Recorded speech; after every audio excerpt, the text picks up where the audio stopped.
Hey there, welcome to the Freelance Cake Podcast. I'm your host, Austin L. Church, founder of the Freelance Cake community. The goal of this show is to help full-time committed freelancers get better leverage. As the sworn enemy of busyness and burnout, I have no desire whatsoever to see you work harder. So I reveal the specific beliefs, principles, and practices you can use right away to make the freelance game more profitable and satisfying. So chill out, listen in, because the best is yet to come. Welcome to another episode of the Freelance Cake Podcast.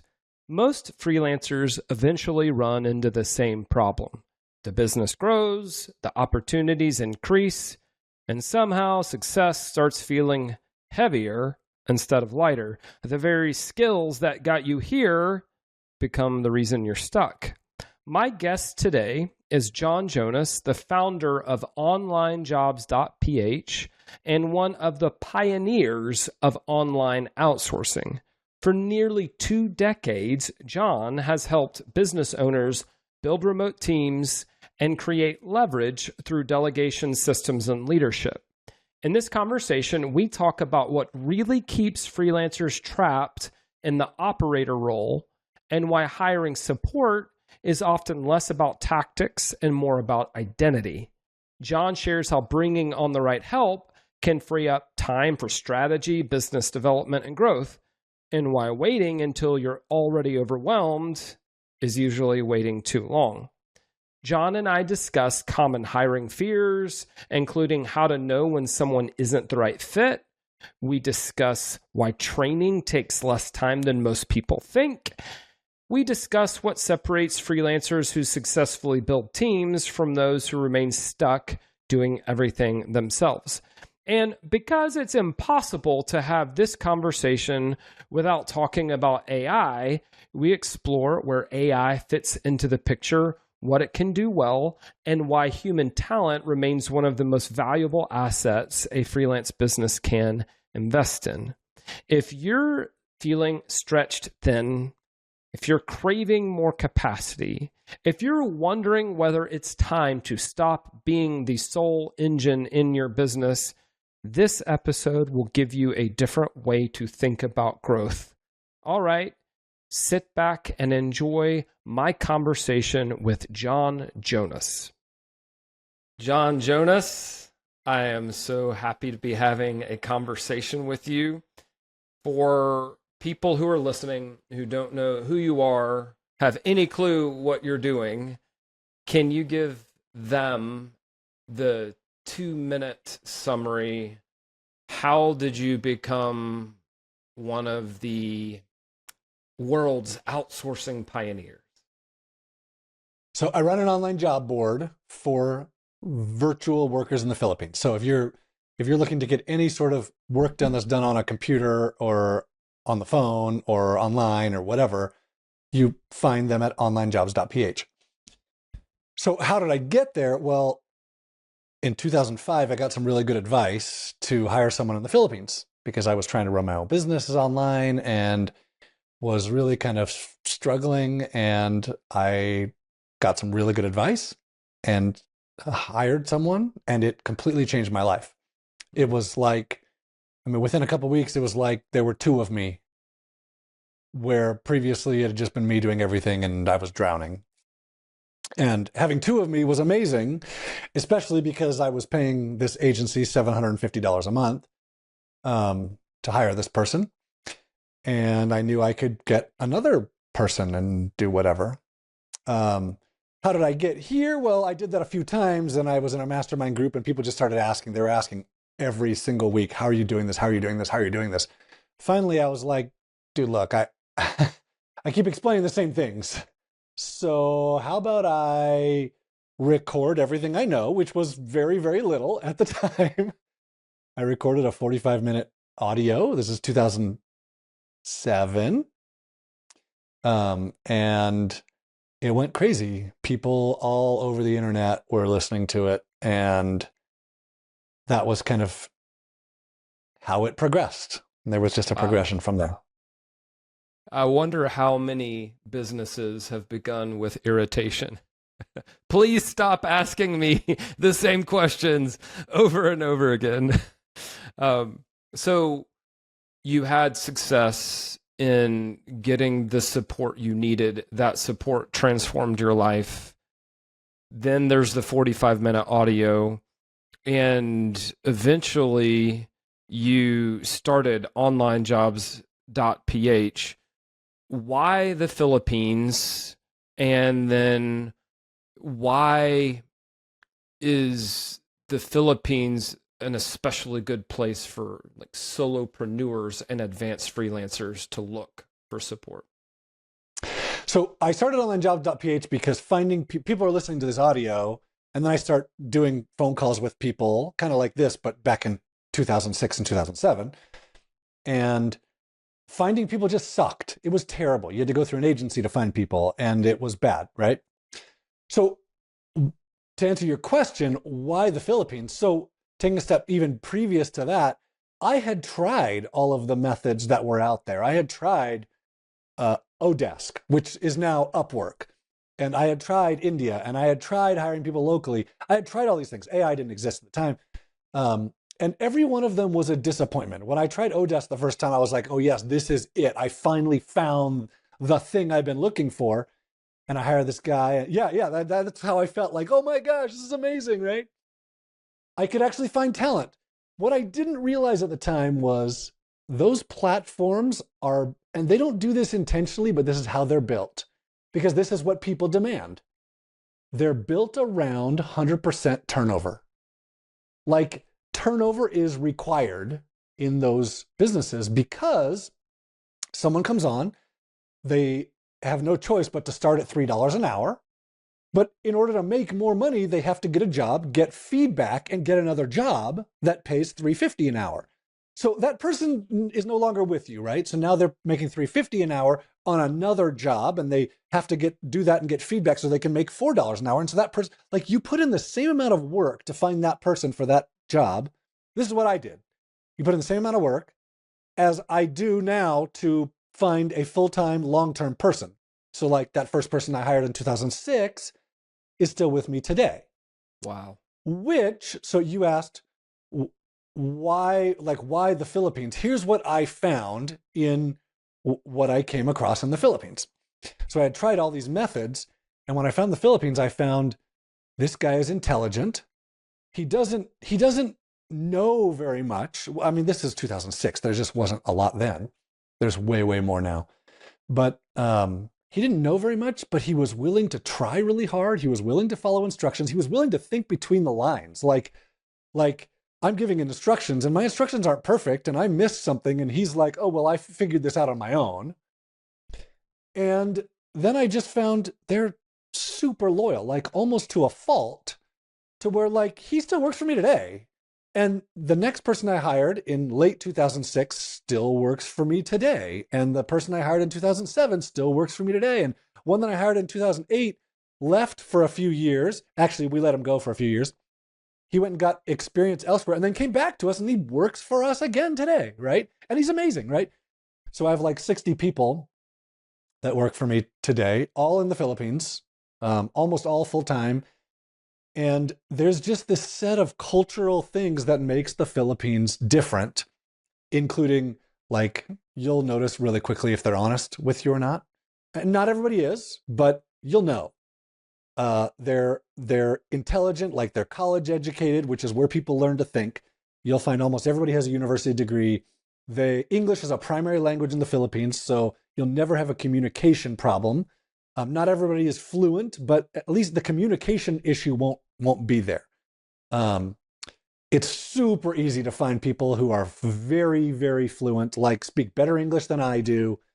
They're very hardworking by nature. They're very pleasing by nature. Like culturally, they want to please. That's why they work in the hospitality industry across the world, because they're pleasing. Like that's part of their culture. They're not very entrepreneurial, so they don't want to steal your ideas or your business or your clients. They don't want to go do it on their own.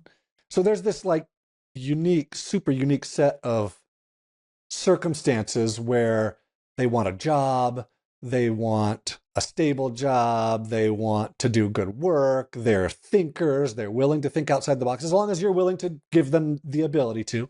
That makes it different than anywhere else in the world. I mean, you can definitely get this in your home country, right? But the cost difference is just so much. I have to say, my experience mirrors what you just described perfectly. And I don't say that just to toot your horn. Like, I occasionally still will meet someone who will speak in a very disparaging manner about any worker in any country other than the US. There's like some cultural or national elitism there. And they will say, kind of with shade of mockery in their voice, I mean, why would you ever hire someone in the Philippines when you could hire someone local? And my answer is always the same. I cannot find someone local who is better than my assistant, who has been with me for 4 years now, over 4 years. And when I say better, I'm not talking strictly about her talent or her sort of quantifiable capabilities. I'm also talking about her demeanor, her soft skills.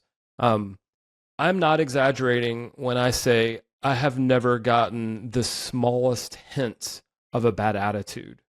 There is zero entitlement. And it's almost shocking to communicate and collaborate with someone who doesn't always come having that posture of, here's what I deserve. It's like, it's almost cultural anathema to those of us in the US, because we think we deserve so much, to encounter people whose assumption isn't that I always deserve more than I already have. What were you going to say?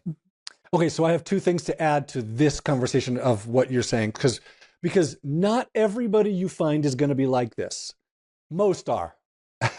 Most are. And when an employer, this is the interesting piece, like I'm going to read an email that I got yesterday, and I this is so common, but I just pulled it up as you were talking because it's so easy, because I got this email yesterday, right? When someone is different than what you're saying, I hear about it. Like almost every time I hear about it. The 1% of the time. That's right. Because if you had a bad experience, well, you're going to complain to me, right? So like we're close to 700,000 employers using online jobs right now, Wow. right? And if someone has a bad experience, I hear about it. So, and I hear about almost every one of them. But then your experience, you never told me that, right? You didn't come back to tell me this. Here's an email. Here's the email I got yesterday that describes what you're saying. Thank you so much for your outstanding newsletter, blog, courses, and jobs platform. I've recommended Online Jobs at one VA menu and I've hired an in-house front desk, biller, surgical scheduler, and executive assistant from a medical practice. I'm working on hiring more. I'm exceedingly grateful for the outstanding and dedicated talent I've been able to hire and for all the cultural insight you've shared. My VAs have all expressed how grateful they are for their jobs. I have a question for you. He has a question, but then he says, my OFS, which is what I call people in the Philippines, I don't call them VAs, we can talk about it, is amazing, and my patients comment on how wonderful he is, which is rare for a medical practice. My patients have told me things such as, I'm surprised nobody steals him, referring to my VA because he's wonderful. A 70-year-old cataract patient started tearing up in my chair when recalling how sincerely kind and helpful that, quote, nice young man on the phone was with her. She was touched that there are, quote, good young people in this world. And that's, I mean, look, not everybody's like this, right? But that's my experience, and that's your experience. And it's super reasonable to find this, even in, like, everyone's so skeptical because that's not what we find in India, right? That's not what we find in the US. And how could the Philippines be any different? And I always say, trust me. And then if you do manage to hire the wrong person the first time, then part ways with kindness and then try again. and chances are it will stick the second time. Tell me what OFS means. So this guy who she's talking about, who's talking with clients, he's not a virtual assistant. He's not a secretary. I mean, that's what we assume VA means. It's a low-level data entry secretary. They can kind of manage your calendar a little bit. That's not what he does, right? He manages client accounts. He's making phone calls and checking on patients. Like I have 12 full-time developers on my team, programmers, like really, really high-level people. Critical functions in your business beyond administrative support. Full on, right? All of my social media. In fact, someone asked me the other day what our LinkedIn is. And I was like, dude, I have no idea. I don't even know what you're talking. I mean, someone on my team set up our LinkedIn, and someone on my team someone does the graphics, someone does the content creation, someone does the posting. Like, I don't know. That's not a secretary, right?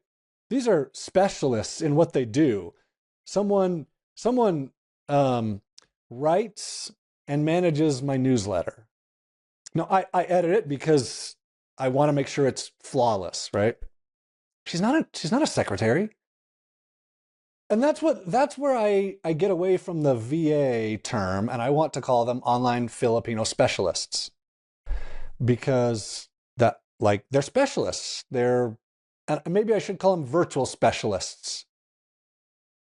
But you want to find someone who's really good at lead generation, or at content writing, or at content editing, or using AI to write content and then to modify that content so it's human and not AI, because people don't actually want to be sold to by AI. Yeah, you can definitely find that human who's really, really good at it, and that's not a secretary.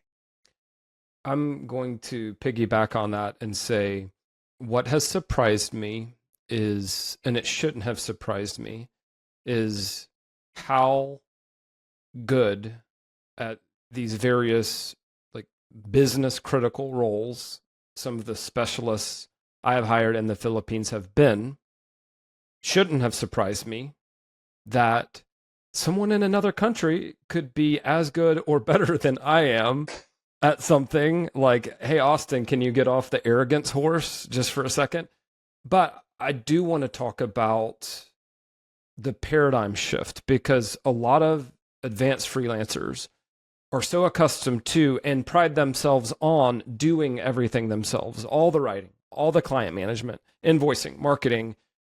What we're talking about, though, John, is this paradigm shift from doing everything yourself to actually being willing and able to empower someone else to help you. What would you say to people who haven't yet been able to empower someone else? Yeah, it's a leap of faith. It takes a leap to exactly what you're saying. I mean, it took a leap for me, right? I got a reference to where I could hire someone. This is in late 2005. It took me 2 months before I was willing to do it, because I was worried. I don't think they could do good work. I don't know if I can afford it. I don't know if I can keep them busy. I just didn't know, And then what I found over the years is getting it done is way, way, way, way, way more important than getting it done your way. Getting it done your way is good, but getting it done is so much more important. Because otherwise my team does all of our social media, and I told them no for a couple of years. No, I don't want to do that. No, I don't want to do that. No, I don't want to do that. And it just wasn't happening. And then one day I found a Facebook page that had 80,000 followers or something like that. I don't know what it is on Facebook. And I was like, what is this? And I asked my team, and one of them responded and said, oh, I created that because I thought it would be good for us to have a Facebook page. I hope that's 80,000 people following it. Yeah. And so you're hesitant to hand something off. Here's what you're hesitant to lose control, and you're worried about, are they going to do something wrong and hurt my business? That was my worry. dude, if I hire a programmer and he messes up my software, then what? Well, so number one, it's a human, right? This is a person. It's not AI where we know AI makes mistakes, right? People make mistakes, but people don't make malicious mistakes when they're in a job, right? Because they don't want to get fired. Like no one they don't want to get fired. Sets out to make a catastrophic mistake, or even a small mistake for that matter. Right. So, and I've had people make mistakes, lots of mistakes. And when I find it, it's like, oh yeah, no, fix this. Fix it, right? So are they going to do something malicious to you? It's exceedingly unlikely. And part of that is because of the culture of the Philippines. We're like, so I had someone come to me once and he was like, hey, I'm wondering about the Philippines because I just went to this company in India and the first question they asked me was, well, what's your business model? He's like, well, why does that matter? I'm giving you exactly what I need done. And they're like, no, we want to know your business model. And he's like, well, that's irrelevant. I'm like, yeah, they want to steal your business. They want to know, can we actively steal your business, right? It's not the case in the Philippines, right? They don't want to do that. So like the malicious piece of this that you're worried about is not the right approach of like, why can't I hand stuff over to other people? Or they're not going to do it as good as me. Yeah, maybe they're not. Or maybe they'll do it better because I have lots of people on my team that do stuff better than I do. And it took me a long time to realize that. Or maybe it doesn't matter. Either way, it just needs to get done. And so like the video editing that gets done, yeah, it was never going to get done. And yeah, I probably would have done that edit slightly differently than he did. And it took us 6 months to get it to where I was really happy with it. But now he's been with me for 10 years and I don't ever touch a video of any sort at all. And he keeps getting better and better at it. And now they're so much better than I would ever have been. That's right. Yeah.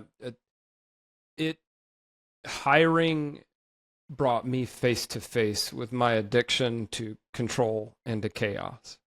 And so my objection to hiring about, well, I don't want them to make a mistake and make me look bad was not a real objection. There's another one that comes up that I hear about quite often. Hey, I'm worried that training a VA will cost me more time than it saves. What do you say to that? It will. It will. Well, so that's what I found with Odesk, Upwork, was, yeah, it doesn't matter what kind of person you find. Like you can go and find someone with 4,000 5-star reviews on Upwork. You still have to do the same amount of work to get that person in your business as a new person that you just brought in. But the difference is with Upwork, you know that person's moving on. Mm-hmm. So you've put in the work. At Online Jobs, at least you have a chance of keeping that person for 20 years.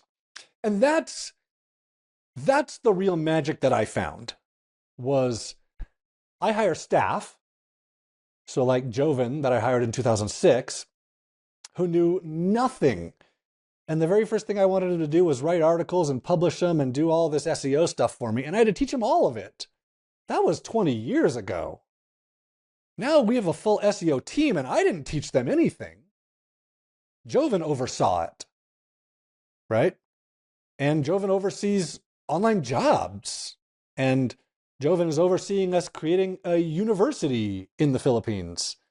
Come on. And I have other people like that like, yeah, the first month is definitely going to take you more time than it's going to save you. So I'm not going to lie to you. And maybe not. I mean, I have some people that I hire and immediately they're like super, super amazing and there's very little for me to do. But I can't tell you how to find that. What's the difference is. You just have to go through it. You have to hire. You have to try.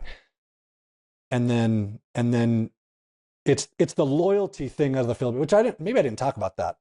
They're loyal almost to a fault, to where when you hire someone, if you treat them well, they'll never stop working for you, or as long as you're willing to provide them a job. And that right there is like the difference. That's the shift between being a freelancer, being a freelancer and being a CEO. That's the shift. Is having a full-time person who will stick with you long term, that you're like, oh, I need this done. Well, you do it. And I will take it a step further and say, if you hire the right people who have that character, not only will they take what you give to them when you say this needs to be done, they will notice that something needs to be done. And I'm telling you, some of the best moments in my business when I have started to act like the CEO of my business, and that's a whole other thing that we could talk about, the need to start thinking like a CEO. But when my online Filipino specialists have seen things that needed to be done before I did, and I find out about them after they've already done them, like, hey, Austin, you know how we're selling your book on Shopify? We have to specify in Shopify what our shipping rates are to all of the countries in your printer's distribution network. So I went ahead and did all the research, and I put all of our shipping rates into this Google spreadsheet, and I'll make sure and add it to my task list to update that every 6 months. So we needed this. I made it. She didn't say this, but I inserted, and I did it better than you would have, because you would have hated it while you were doing it. You would have been so bored, and you would have tried to look for shortcuts. But that is the thing that I think we forget about when we're worried about, well, are they going to make a mistake? Are they going to make me look bad? Are they not going to do it as well as I would? Are they not going to do it my way? But what would it mean if you had other people who were fixing things before you had even noticed them? Yeah. It's transformative, to use your word. You said it transformed your life. It's transformed mine too. I think we've already kind of talked about like all the different things that an online Filipino specialist can do. And I think we may have already also answered that objection. I'm just looking at my list here. No one else can do it as well as I can. Can you talk about what keeps an advanced freelancer stuck in the hustle as opposed to one who actually breaks out of it and builds a sustainable and scalable business? Yeah. Email. That's now the thing. Now you're making it personal, John. So email's the example, right? It's like, no, I gotta answer these emails. I'm so busy. I gotta. That's what keeps you stuck. That's the thing. I'm so busy, dude. Being so busy is the worst case scenario. I am not so busy. If I work more than 15 hours in a week, which right now I'm working more than 15 hours a week, I am stuck in a cast. I can't go ride my bike. I can't go running. I can't go skiing. I'm working more than 15 hours a week. I haven't worked more than 15 hours a week in like 15 years. And I work 15 hours a week because those 15 hours are exceedingly productive time. It's thinking time. I have 2 people that manage my email so that I don't see all the garbage. I respond to emails. I manage people. I think through processes, and I'm the CEO. And so the question is, what keeps someone stuck? It's continuing to be in the details of the business and not being able to ever move beyond that. And that was one of the very first things that I noticed. I hired this guy, I hired Joven, and he takes this one task away from me.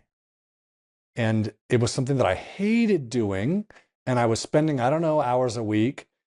And all of a sudden I found I don't even have to think about this thing. which I didn't realize this, but I don't have to think about this thing because he's doing it. And I had time to think about making sales. And making sales is like everything, right? Generating revenue. Maybe my business could use more of that. Who knew, right? And so I started learning some copywriting, which that was like not even on my radar before that. Like that wasn't even a possibility because I had so much like, I gotta, you know? And I learned copywriting and it like opened a whole new world for me. Like, oh, I can sell this. And then I learned I can hire a copywriter in the Philippines. Oh, that's easy. This is probably a reasonable time to talk about AI. I can have AI do copywriting. Right? Do you want to get into that? I do, but I have 3 more things that I want to touch on quickly. Yeah. And I'm just going to quote them. Okay. I'm not good at delegating. I'm not sure I have enough work for an online Filipino specialist to do. And I'm not sure I can afford to hire one yet. Look, delegation takes practice. Sorry, you're not good at it. Yep, correct. Well, crap's got to change. You've got to change. Yeah. You've got to build a new competency. Yeah. Sorry, fine. You're not good at delegating. You just assume you're not good at delegating, then you can stay stuck where you are forever. That's it. Move on. Next. I'm not sure I can keep someone. I'm not sure I can keep someone busy full-time. I'm not sure I have enough work. I don't have enough work. Yeah, then hire someone part-time. Fine. Hire someone hourly. Hire someone for 4 hours a week. Fine, whatever. Like I hire people full-time because I learned with my very first person, there's more than enough work to do in a business. Like I had no choice but to hire him full-time because that was the option. And when I gave... Yeah, I mean... So here's my first experience. Go for it. I send him this task and this was like the third thing I did with him. It's been 20 years, but this is like the third. I just remember this experience so well. I send him this task. I think it's going to take him a couple days. And he comes back and he comes back 4 hours later. Sir, I'm done with it. What do you want me to do now? And I was like, I don't know, but I better invent something for you to do, right? Well, here's this other thing I've heard about that we could be doing as marketing. Can you try this? Sure. And he tried it and was like, oh yeah, it didn't work, but let's tweak it, right? So do you have enough for them to do? Well, what's the other thing in your business that you're spending time on? And okay, here's like my best piece of advice. What is the thing that you are spending time on? Outsource that. Hire someone to do that. Because your most precious resource is time. And if you can get someone to do that thing of yours, like I know you want someone to do your bookkeeping because it sucks. I get it. I know you want someone to handle your calendar because it sucks. I get it. But what is the thing that you're spending the most time on? Hire someone to do that. And if that's your bread and butter, maybe you're not quite ready for that, right? Like if your bread and butter is writing, then, well, maybe you're not quite ready, but maybe you need some help with your writing. Maybe you can hire someone to do the prelim, or maybe you can hire someone to do the ideas or the research or write all of this stuff. Okay, the third thing was you can't afford it. Same answer. Hire someone part-time. Hire someone temporary. You don't have to hire full-time. You mentioned something earlier that I think is the crux of it. A lot of these objections or concerns, whether it's I'm not sure how to delegate, I'm not sure I can afford it, I'm not sure they'll do it as well. We have our vision that is suppressed. It's like too small. We have these great big imaginations and we're incredible at problem solving and we're very creative, but we are so focused on inbox management and scheduling. It's like we don't even have room for the ideas that are crowding just on the edge. And my experience in what you just described is as soon as you free up 1 or 2 or 3 hours a week to think and to dream and to strategize and to ask, well, what else could we do? Or what are marketing fundamentals that I'm currently not doing because in the past I was the only one who could? Suddenly, the ideas come fast and furious, and you have no trouble seeing how to grow your business because suddenly it doesn't all depend on you. Like, that's what's so crazy is our businesses want to grow, but they don't grow because subconsciously we block the growth knowing I don't have time for that. So what I hear you saying is if you just get some support and there's someone who can like free you up just a couple of hours a week to think, you will see clearly how to grow your business. Does that track? Do you want to make a commitment to growing your business? Hire someone full time. This was the thing that I didn't know that happened to me. I was forced to hire someone full time because that's what the agency allowed. There was no option to hire someone on your own at the time. And it forced me into being the CEO where I wanted to hire someone hourly and just like give them work when I could, which surprisingly is one of the things that keeps people down. Like it keeps a business from progressing because it's a commitment towards, yeah, if I don't have anything to do, then you're not my problem, right? I have too many emails to write, right? I can't think about that. But when you hire someone full time, you're making a commitment to them and yourself. No, I'm going to grow my business. I'm going to keep you employed full time. I'm going to keep you busy full time. And when you're not busy, I'm going to find something for you to do, which is I'm going to find something marketing. I'm going to find something that we didn't think about. I'm going to find some task that improves the business that I haven't thought about before. And I'm going to come up with this. We're going to make this work. I want to ask about some more tactical things related to hiring, but first, I do think we need to bring up the elephant in the room, which you already alluded to, AI. Why shouldn't I just use Claude Cowork or Victor or any number of agentic apps out there to just do whatever I need? So it's coming, right? It's coming. It's not there yet today. Like some of it is, it'll do some of it, but so I'm going to go back to your example because I loved it. She found we have to specify all these shipping rates in Amazon, and I did the research and I put it in and let me know, right? Maybe there's an AI agent that has that kind of access or can do that. Maybe I don't really know. I don't think so. But that was like one tiny thing. Mm-hmm. What are the rest of the things? So like I said, we're starting this university for Filipinos to educate people better, more.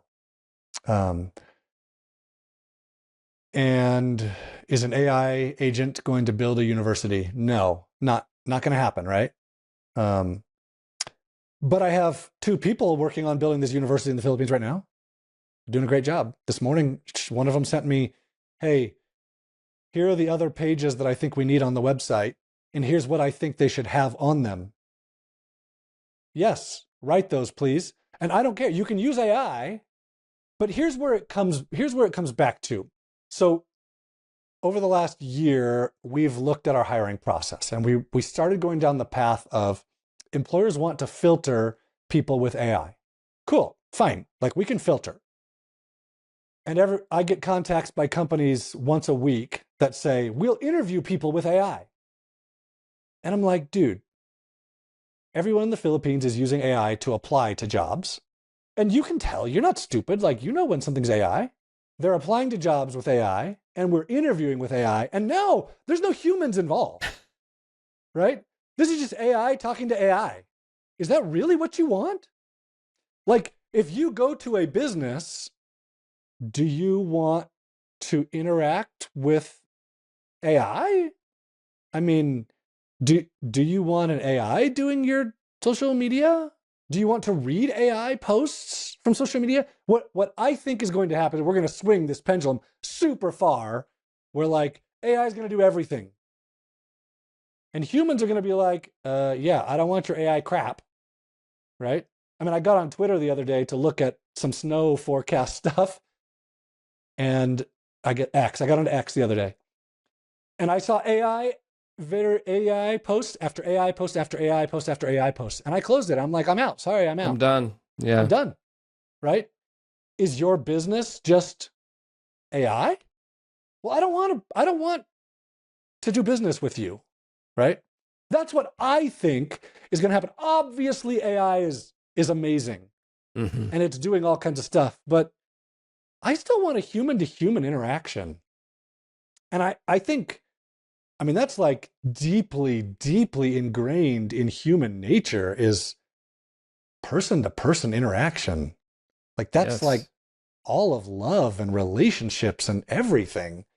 And our pleasure in life. Yeah, all of it, right? Yeah. We're going to swing this pendulum so far where like an AI agent is doing all this stuff, and you're going to be like, yeah, I'm out of Facebook. I'm done. Right? And pretty soon Facebook is just AI talking to AI, and people are out. Like, yeah, we're hanging out at coffee shops talking to one another in person or whatever. With people. To prove your point, right? When I asked for a video from my now assistant, just to give me a sense of her personality when she was applying for the job, and I asked all the applicants to send a video. I could tell she was really introverted, would prefer to not be on camera, but toward the end, she just cracked a joke. Like her personality came through. And I love humor. I love laughing. I think life's too short to not sort of whistle while you work and have a good time, even if you're working. And I thought, well, I can work with someone who has a sense of humor. I would prefer to work with someone who has a sense of humor. And sure enough, a lot of my clients and customers just appreciate the human touch all over any interaction, even if it's a mistake or it's a typo in an email or it's, oops, definitely not what I meant to say, right? A lot of that stuff is endearing. Imperfection is endearing. And so I think you're right that no matter what happens with AI, we are actually losing some of the good stuff of life if we try to cut real people out of hiring, out of business, out of every facet of business, because it's like, what's the point? Like, you can walk into one business and have just a really meaningful interaction with someone who's just working at the front desk or a waiter at a restaurant, or even over an email where someone says something or shares something that brightens your day. And I'm like, AI isn't quite there yet, but we would be remiss to not kind of get into the process, because even though you and I have been through it. Can I stop for a second? Yeah, for sure. I want to get into the process. I have two more things to say about AI, because go for it. I don't want people to think that I'm like, oh no, AI is not. No, AI is coming, right? And in the future, maybe it does what your example, right? But it's not there now. And do you want to grow your business now or not? Like you just want to wait. You want to keep waiting until. I did that once with solar. I was like, yeah, I'm not going to do solar until there's this nanotechnology coming, and I'll do it then. Yeah, dude, that was 20 years ago, right? Still no solar. It's not there. I have solar now. I got on board, right? And I'm not saying AI is going to take that long, but when are you going to grow your business? Are you going to wait until, now the AI will, and maybe it will do it already. So do whatever AI will do and use people to do the rest. On my team, every single person on my team is using AI right now. They're all using it to make themselves better at their jobs. Okay, here's the second piece.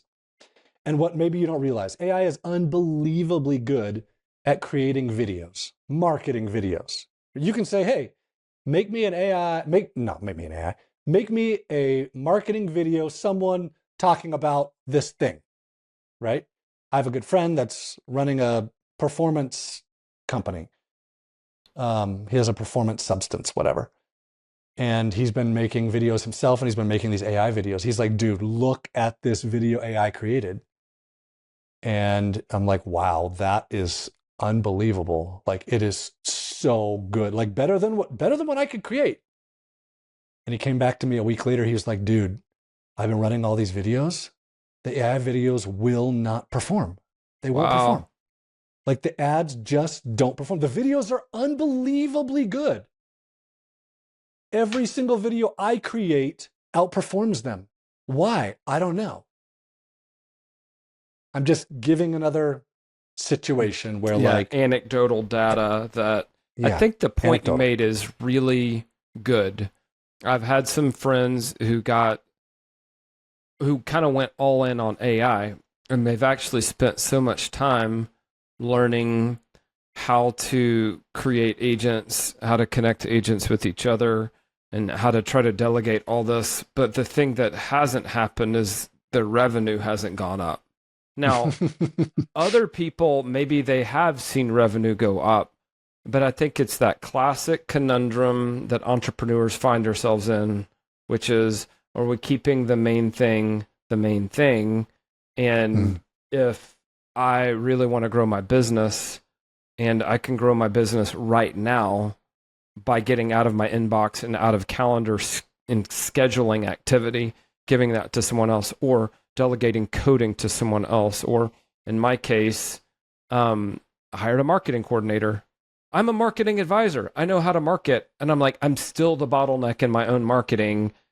I can't find agents to do that for me. I need a person. But I know that there are going to be people listening, John, who are curious, maybe even eager, but they're still not sure about what the process looks like. Yeah. So can you just talk me through specifically with OnlineJobs.ph what it just means? Like how do I do it? How do I hire someone? Yeah. Okay, so OnlineJobs.ph is not an agency. We don't find the people for you, which that's the whole point of it. An agency will find someone for you. You tell them what you want. They'll find the person, and they'll mark up the salary 3 times, and you'll work with them paying their marked up salary forever. At Online Jobs, we give you access to all of the Philippines. We have almost 5 million people in Online Jobs now. Wow. The Philippines has 100 million people. So there's 5% of the population in Online Jobs. And it's something like 20% of the workforce, of like the working age workforce. You can find any talent, skill, whatever it is, right? So here's how it works. It's like if you were to hire someone locally, you're going to go to a job where you're going to go to Indeed.com and you're going to post a job, and people are going to apply to the job, and you're going to then look at what people have applied, and you're going to contact them and interview them. It's the same thing. We just give you instant access to an incredibly affordable talent pool. So like you go on Online Jobs, you can immediately search resumes. You can search the whole database of 5 million resumes or profiles and see like, does this skill exist that I'm looking for? And you can contact people and see if they're looking for work, because just having a profile doesn't mean they're available to work. Right. But contact them and say, hey, I have this job that I'm looking to get done. I'm hiring part-time, I'm hiring full-time. Are you interested? Or do both, or post a job. So like look and contact people, or post a job and let people apply to your job. Your job post says, I'm looking for a marketing coordinator for this type of business. This is a full-time position. I am looking to pay, and my recommendation right now is between $4 and $7 an hour, 4 on the kind of lower end, 7 on the higher end. When you apply, here's my advice. When you apply, make the title of your application marketing coordinator - your name here. And when you apply, use 7 apply points. And when you get in, you'll see apply points, and there'll be an explanation of what apply points is. Ask them to use a specific number of apply points. It will significantly improve your process. And then what I really, really recommend is, over the last year and a half, we've developed an AI matching process where you'll get, so depending on the job, you're going to get 100 applicants, and sorting through 100 applicants is impossible. And the AI will do it for you, and will do a really, really good job, including looking at so much more data than you could ever look at, and having so much more knowledge of, like, here's the personality that is required for this job. Here's the personalities of the people who have applied to this job. These ones match, these ones don't, even though their skills look perfect. Their personality type doesn't match. Here's their behavioral data on online jobs. This type of behavioral data presents a problem, and you would never know this, but we know this. And so the AI is looking at it. Here's their job history. And it's going to look at all of these things and give you a ranked list of candidates. Here's the top 4, right? Interview these 4. Don't even look at the rest of your applicants. Just interview those 4 and see who fits. Do none of them fit? Interview the 5th one, right? And so that's like the shortest shortcut to finding someone amazing. Put up a job posting, let your, like, this incredible amount of data that you have that feeds the AI matchmaking, tell you which candidates to focus on first. That sounds like it would be much faster than going through everybody by hand, for sure. And that's the point. The point isn't that the AI matching hires someone for you. It's that it cuts down your time really, really significantly, and, like, gives you a pretty dang good idea that who you're gonna interview is gonna work out. So then you interview them. And my recommendation is you do not do a video interview, at least not at first. Start with an email interview, and the AI will tell you questions you should be asking, and interview them through email for 2 or 3 days. And the point here is, usually you're not going to be on the phone with someone every day. At least I'm not. Maybe you will be, but I'm going to interview them the way that I'm going to work with them. And if I'm going to work with them through email or through computer-based messaging, right, I'm going to interview them that way. And in this, you're going to see their personality. You're going to see how detail-oriented they are. If you ask them 3 questions, they only answer 2. Well, you know that when you give them 3 tasks, they're only going to do 2 of them. You get to see how quickly they respond. Like, are they responding in 6 hours, or are they responding in 3 days? Well, like, if you respond in 3 days during an interview, the chances of you doing that after I've hired you are really high. That doesn't really work. You're going to get more of the same, so pay attention to those patterns. Pay attention, right? Work with them the way you're going to work with them later. Then, and you'll find, like, this works so stinking well. A bad apple does not want to go through this process. It weeds out those people automatically. They will drop themselves out. They just won't respond to you. You're asking too many questions. I don't want to do this. I've seen that so many times. Or at least when I've done this, I've never once hired a bad apple when I've gone through the process. That's such a great point. It's self-selection out if you put some good friction into the process. Yeah. And it's not friction for you. Like, usually for me, I'm sending the same 4 questions to each of 6 applicants. I'm just copying and pasting. And I'm making them prove to me why I should hire them, right?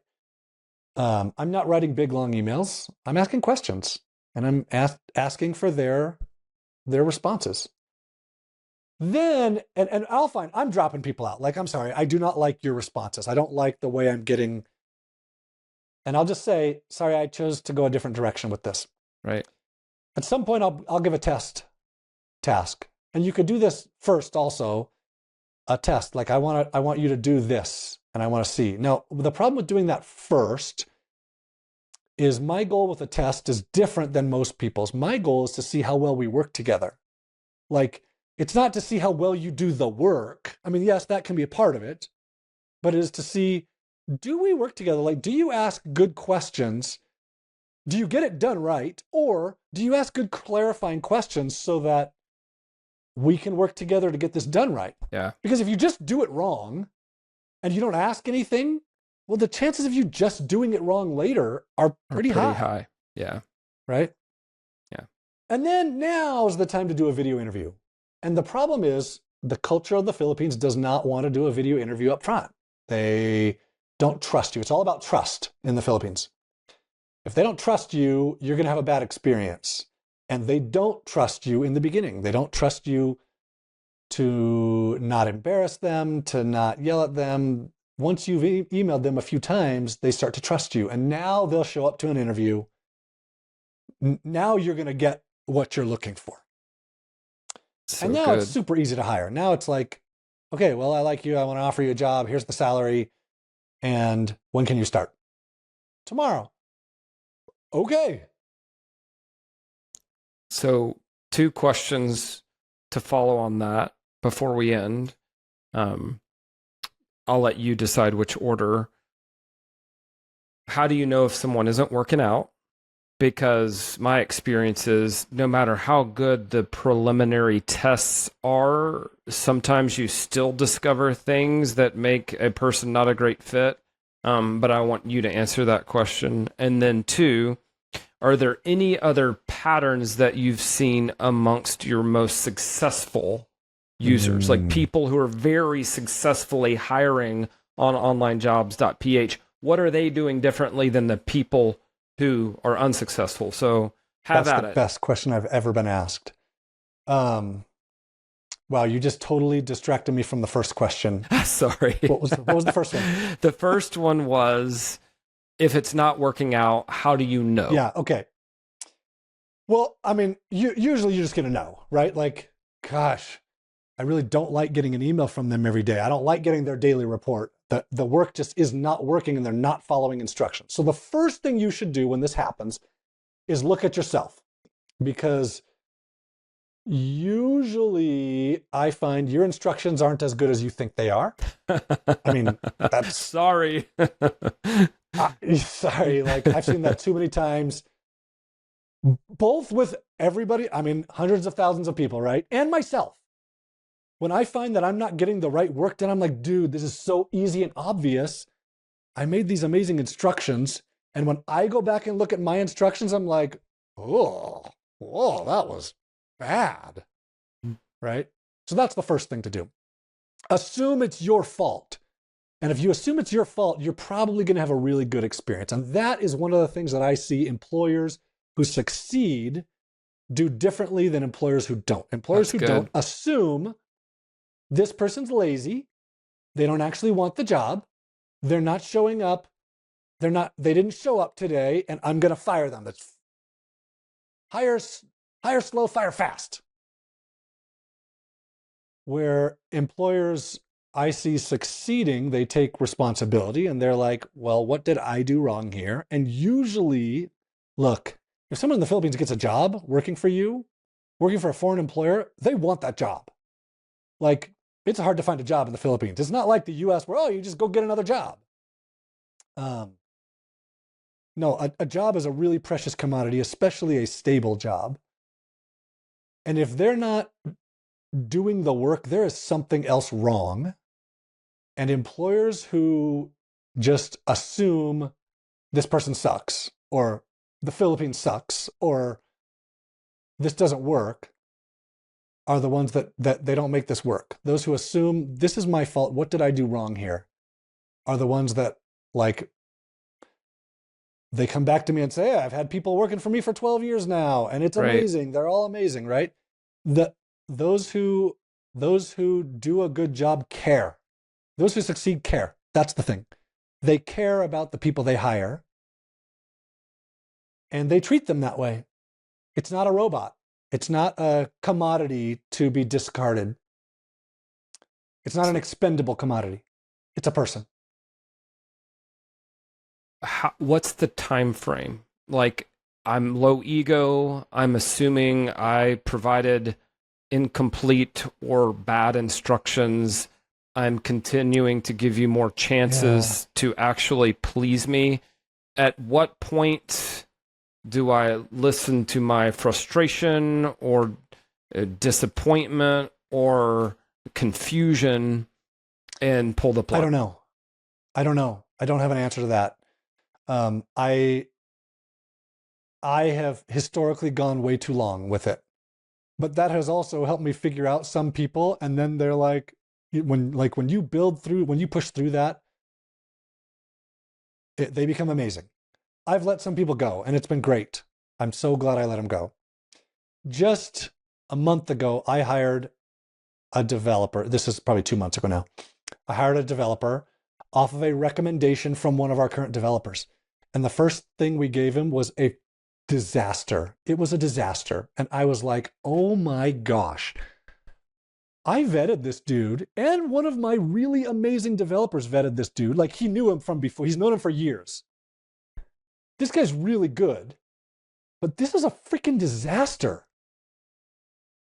He is not fitting in. And I wanted to just let him go. Instead, I went and found another project that we were working on. In fact, I let him work on a completely separate, hey, build an AI agent for us. Which he did, which was like shockingly fast. It was like, okay, this is the developer I thought I hired. And then we brought him back into our current project, and he took off. And it was like, so good, right? And my initial reaction was like, oh, I've done this enough times. I know this is not going to work out. And it's definitely working out. So I don't have a great how long. You'll have a feeling. And if you don't, email me. And I mean, I get emails from employers every day saying, here's the issue I'm having. What should I do? And usually the response is have a frank conversation with them. And this is surprisingly effective. Have a frank conversation and say, hey, look, this isn't working. And I fear it's my fault, but I need your feedback and information on why it's not working. Why is the work not getting done as it's supposed to? Or why do I think you're not showing up every day? Because here's the data I have, here's what I see, and I like you, but if this is how it's going to be, I don't want you to work for, I want you to work for me, but I can't have you working for me like this. Yes. That kind of an email is shockingly effective. They know there's a problem. They know too, right? They're not stupid. They know too. They're not oblivious. And when you acknowledge it and you bring it up, then and I've done this so many times, they're like, sir, I'm so sorry. There's relief because you're the leader and you're leading them with honesty and vulnerability. Sir, I'm so sorry. I am blind right now. I can't look at my computer because of this problem. And you're like, what? I need 2 weeks off, but I was afraid you were going to be so mad and fire me. Fire me, yeah. Like, holy crap, dude, you're amazing. I definitely take 2 weeks off and go to the doctor. And how can I want to help you pay for this. Like, let's get this fixed. Yeah. But that's why his work sucks. Holy crap. Then can see again and comes back and ends up being a great team member. On that point, and then we can close because I know we've definitely filled up some time with valuable perspective. But my assistant, who's now, like I said, been with me 4 years, we were maybe 4 to 6 weeks in, and she came to me and she said, John, this isn't working. And I said, well, why is it not working? And she said, well, I am trying to work on a U.S. time zone, like U.S. working hours, because I know that's what you want, and it has just totally wrecked my life, and I just don't think I can do it. And I said, well, what if you worked on Philippines working hours? And she said, you'd be open to that? And I'm like, well, I mean, let's at least give it a shot. And that was 4 years ago. And I don't know what it is about Filipino employers. Maybe culturally there's like a lack of flexibility, or there's just not a whole lot of room for back and forth conversation and this sort of generative, collaborative, problem solving approach that maybe the employers give a little and the employees give a little. But sure enough, as soon as we got her circadian rhythms back in order and she was sleeping, she's been an amazing team member. And I thought I almost lost her.